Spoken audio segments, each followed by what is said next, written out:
Seja bem-vindo à aula 2, parte 2 do curso A Redação Além do Enem, em que a gente vai falar especificamente sobre a prova de redação no Enem. Essa aula 2 foi dividida em duas partes para não ficar muito cansativo e também para a gente olhar para a prova de redação no Enem sob duas perspectivas. Então, na parte 1, a gente viu a questão do avaliador, quem são os professores, os profissionais que avaliam e atribuem nota aos textos na redação do Enem, né, as redações do Enem, como eles atribuem essa nota, com o que eles se deparam na hora de fazer a avaliação. E agora a gente vai pensar um pouquinho na perspectiva do participante, do aluno, o que ele encontra na prova de redação do Enem.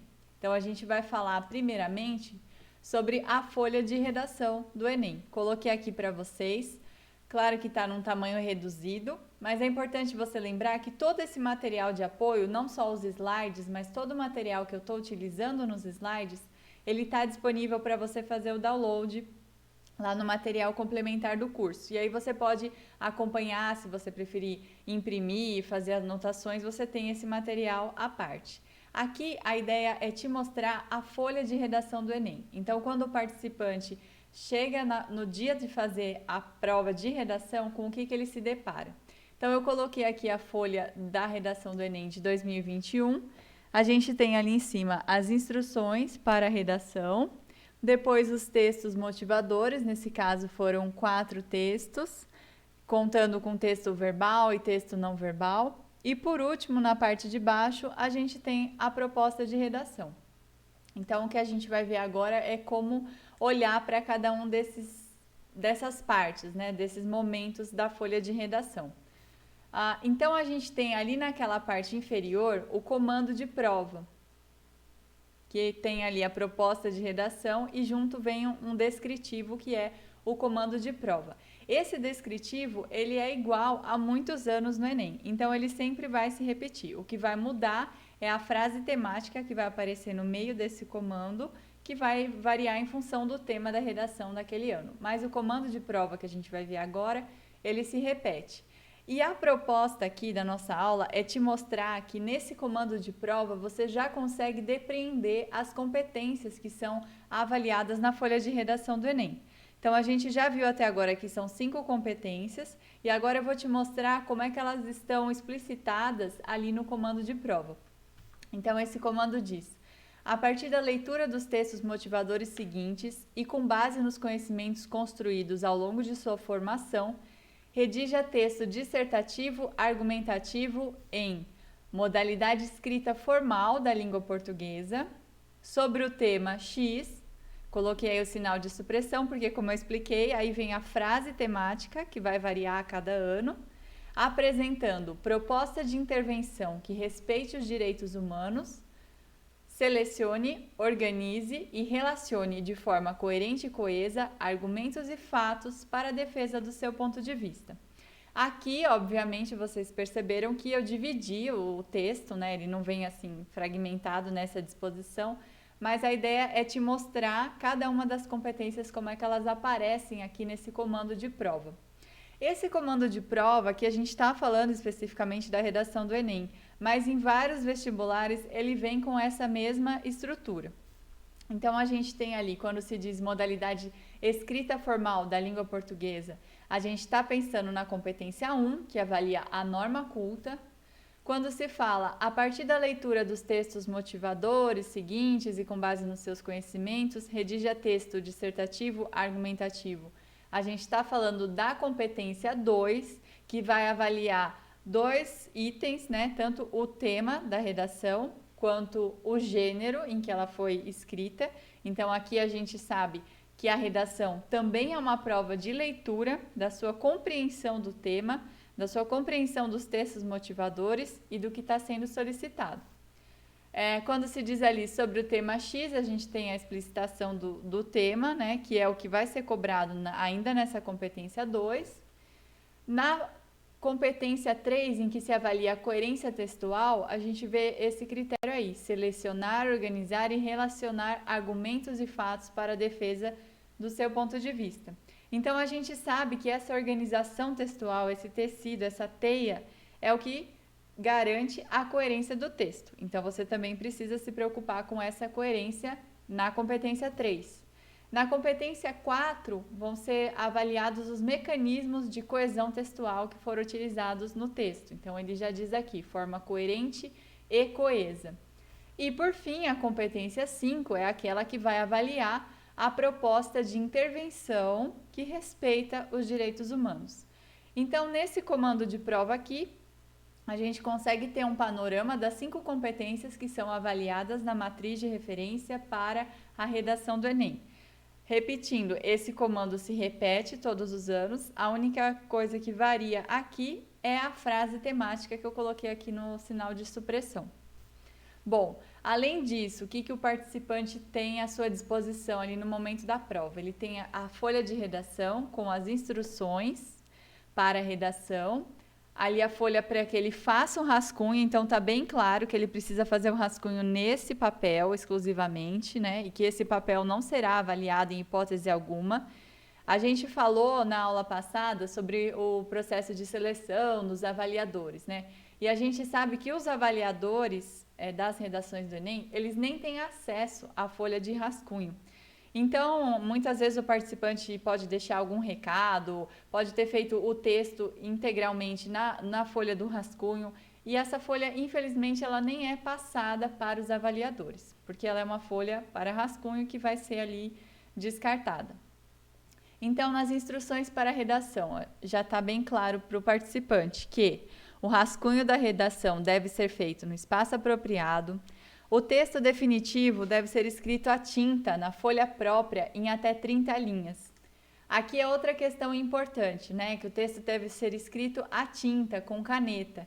Então, existe também uma pré-seleção das redações e aquelas que estiverem escritas a lápis, elas nem são passadas para os avaliadores. Então, elas nem entram no processo de avaliação.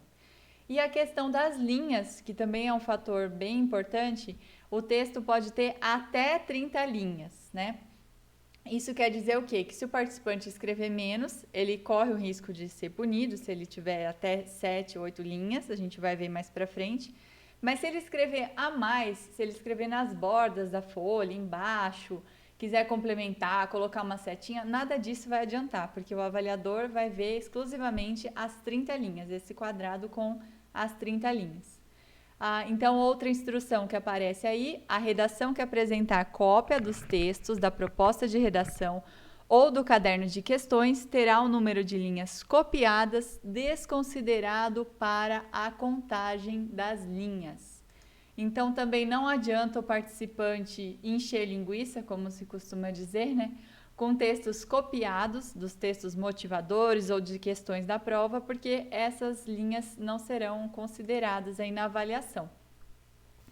Além disso, tem mais instruções, né, em relação à nota 0. A gente viu aqui nas primeiras aulas, no histórico do Enem, que um dos critérios para que a nota do Enem fosse utilizada como complemento ao vestibular ou para que o participante se inscrevesse nos programas, no ProUni, no Pronatec, ele não pode tirar 0 na redação. Então, aqui a gente tem também instruções bem claras do que leva o participante a receber a nota 0 na redação. Então, ele diz, receberá nota 0 em qualquer das situações expressas a seguir a redação que tiver até 7 linhas escritas, sendo considerada texto insuficiente. Ali coloquei um asterisco, incluindo o título. Então, o título, ele é considerado linha escrita. Ele vai servir exclusivamente para esse momento de contagem das linhas. Então, tá preenchida a linha com o título, a gente conta essa linha. Tem até 7 no total, contando o título, então ele vai ser considerado texto insuficiente, porque o participante tem ali 30 linhas para escrever, ele usou só 7. Então, esse texto já é automaticamente zerado. Também vai ser zerado o texto que fugir ao tema ou não atender ao tipo textual, dissertativo, argumentativo, apresentar parte do texto deliberadamente desconectada do tema proposto. Na aula 12, especificamente, a gente vai falar sobre as partes desconectadas, que foi um critério que surgiu no Enem há muitos anos, vocês talvez devam se lembrar, quando um participante inseriu uma receita de miojo na redação e outro participante inseriu o hino do Palmeiras na redação. Então foi criado esse critério do que seria uma parte desconectada no meio ali da redação. A gente vai ver especificamente na aula 12, mas a gente já tem aqui instruções para o aluno, para o participante, de que o texto dele vai ser zerado se ele escrever partes desconectadas no texto. E por apresentar nome, assinatura, rubrica ou outras formas de identificação no espaço destinado ao texto. Então, a gente sabe também que o participante, isso em qualquer processo seletivo, em qualquer vestibular, no Enem, qualquer exame do tipo, ele não deve se identificar na folha de redação. Ele deve se identificar no espaço apropriado, fazer a assinatura, dizer que ele compareceu à prova, mas a folha de redação não precisa desses dados. E, por fim, a gente tem aqui a cartilha do participante, que eu já mencionei para vocês, né? A edição aqui de 2020, com mais algumas instruções, algumas das que eu já falei aqui, mas é importante a gente explicar para o aluno ter consciência de que todas essas informações estão disponíveis para ele na cartilha do participante, então não tem nenhum segredo, não tem nenhuma injustiça, né? Se ele for punido por algum critério que já estava explicitado na cartilha, é esperado que isso aconteça, né? Porque já foi avisado que ele não deveria fazer. Então, aqui a gente tem no primeiro quadrinho falando sobre o mínimo de linhas escritas, né? Os textos de cópia que serão desconsiderados, como a gente viu na instrução anterior. Procure escrever sua redação com letra legível para evitar dúvidas no momento da avaliação. Redação com letra ilegível poderá não ser avaliada.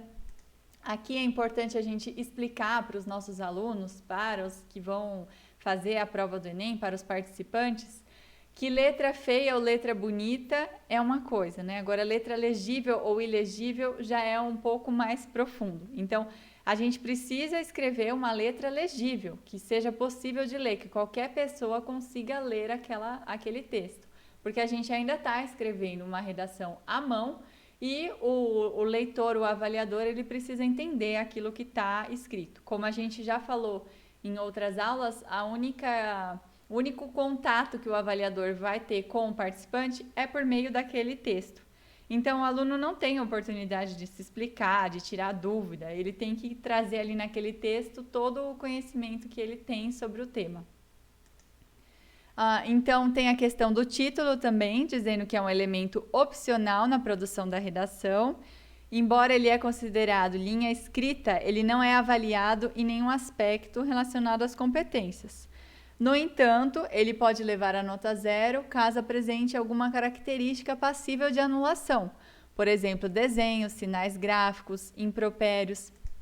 Então, o título também existe muito tabu, muito mistério em torno do título, né? Faça um título criativo, traga todos os elementos no título. O título, ele é um elemento acessório na redação. Se ele não tiver ali, ele não vai fazer a menor falta.